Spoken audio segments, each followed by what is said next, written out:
ခဲ့ပါလားခဲ့ပါမောတို့လာစားတာမကုန်နဲ့ဘာစရာပါကွယ်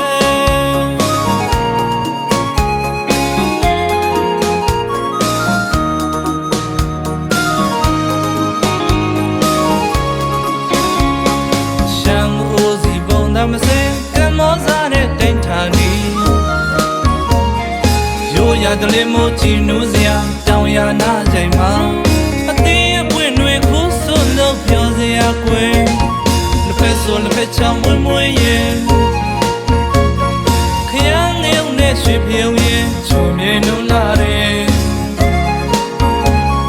ရှမ်းပဲပုံနဲ့လုံကောင်းရဲ့စကားတန်ဝဲဝဲနဲ့ဘာကွယ်ဘာမလဲတူကားကြမယ်